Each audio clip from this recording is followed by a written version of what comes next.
தேவ பிள்ளையே, children of God. பாருங்க, ஆண்டவர் என்ன செய்யல அப்படின்னா அவருடைய ஊழியத்தின் நாட்கள்ல யாருக்குமே பயப்படல. During the time of his ministry, Jesus Christ, he did not fear any of the people. அப்ப முகத்தாட்சியம் பண்ணுகிறது நல்லதல்ல. முகத்தாட்சியம் உள்ளவன் ஒரு துண்டு அப்பத்துக்காக அநியாயம் செய்து தன்னுடைய மகிமையை, தன்னுடைய ஊழியத்தை, தனக்கு தேவன் கொடுத்த ஆசீர்வாதத்தை இழந்து போகிறான். Children of God, to show partiality is not good, but for a piece of bread a man will do wrong. Because of this partiality, a servant of God is going to lose the glory given by the God. நம்முடைய ஆண்டவராகிய இயேசு கிறிஸ்து முகத்தாட்சியம் உள்ளவர் அல்ல, பயப்படுகிறவர் அல்ல, எதற்கு அஞ்சுகிறவர் அல்ல. Our Lord Jesus Christ is not partial, he is not covered, and he will not fear anyone. நம்முடைய ஆண்டவர் யூத கோத்திரத்து Rajasingham. Our Jesus Christ is the Lord, the King of Judah. அந்த சிங்கத்துடைய தேவனுடைய பிள்ளைகளாய் இருக்கிற நாமும் அதே போல எவனை விழுங்கலாமோ என்று கர்ஜிக்கிற சிங்கம் போல வருகிற அந்த சிங்கத்தை காலின்கீழ மிதித்து அழிக்கக்கூடிய பலன் தேவனுடைய பிள்ளைகளுக்கு, ஊழியர்களுக்கு இருக்க வேண்டும். Children of God, we as the children of this Lion of Judah, we must have the strength to trample the lions that is coming to devote our people. நீதிமொழிகள் 29:25 இப்படியாய் சொல்லுகிறது. Proverbs chapter 29 verse 25 says, மனுஷனுக்கு பயப்படுகிற பயம் கண்ணியை வருவிக்கும். the fear of man lays a snare, கர்த்தரை நம்புகிறவனே உயர்ந்த அடைக்கலத்தில் வைக்கப்படுவான். but whoever trusts in the Lord is safe. சபையில இருந்து எல்லாம் செய்யற ஐஸ்வர்யவான் பாவத்துல வாழ்றான்ல, அவன் இருந்தா இருக்கிறான். அவனுக்கு நம்ம என்ன சொல்லணும் அப்படின்னா, நீ வாழ்கிறது பாவம், நீ சம்பாதிக்கிறது அநியாயம், நீ தேவனுடைய சமூகத்துக்கு கொண்டு வருகிறது அருவருப்பான பணங்கள், இதை தேவன் அருவருக்கிறார். நீ மனம் திரும்பு, உன் குடும்பம் மனம் திரும்பட்டும். ஆமா, உங்களுடைய ஆத்மா மேல தேவன் பாரமா இருக்கிறாரு.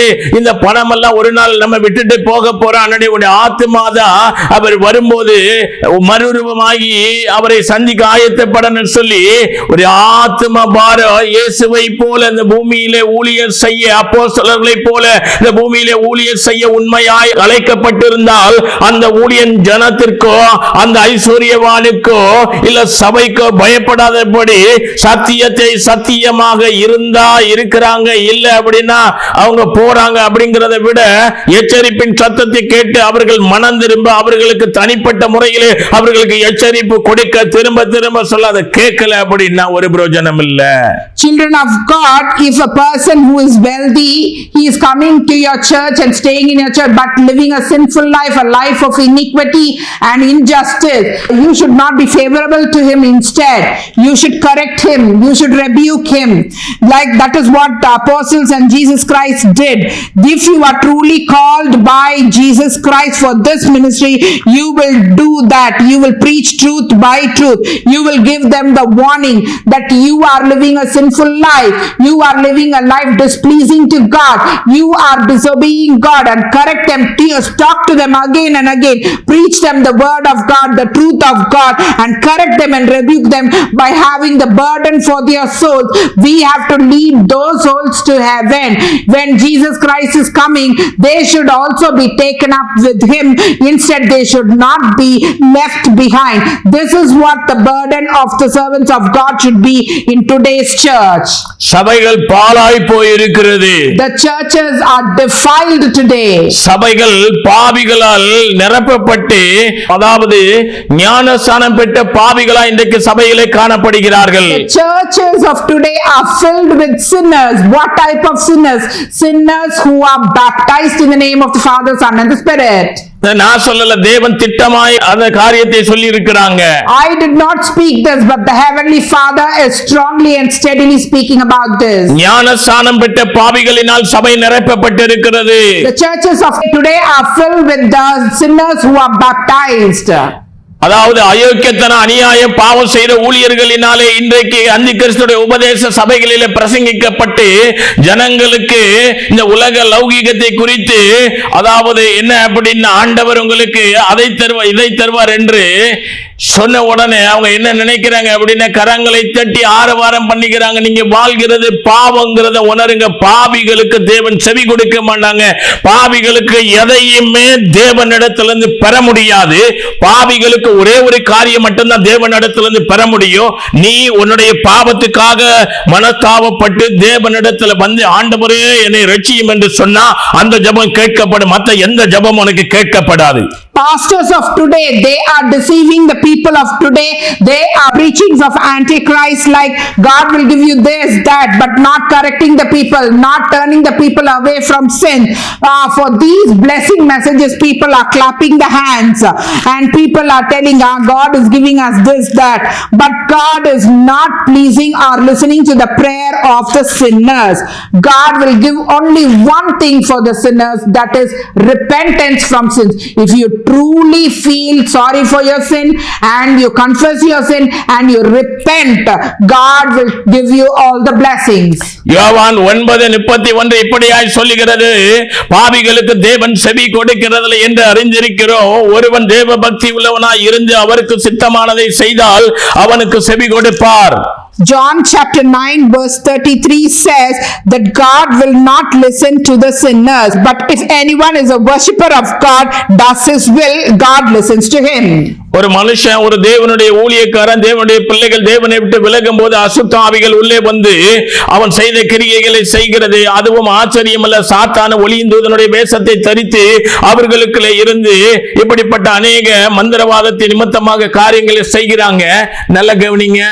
இந்த பட்டணத்துல அநேக சபைகளுக்குள்ள, அநேக பெரிய பெரிய சபைகளுக்குள்ள மந்திரவாதி இங்க வந்து பாஸ்டர் அப்படின்னு சொல்லி, ஊழியக்காரன் சொல்லி, எழுப்புதல் ஊழியர்கள் மீட்டிங் அப்படின்னு சொல்லி அதையும் நடத்தி இருக்கிறான். அது போக ஒவ்வொரு சபைகள், பெரிய பெரிய சபைகள்ல 3 நாள் 4 நாள் 2 நாள் கன்வென்ஷனோ இங்க பிரபலமான சபைகளுக்குள்ள நடத்தி இருக்கிறான். சரியா?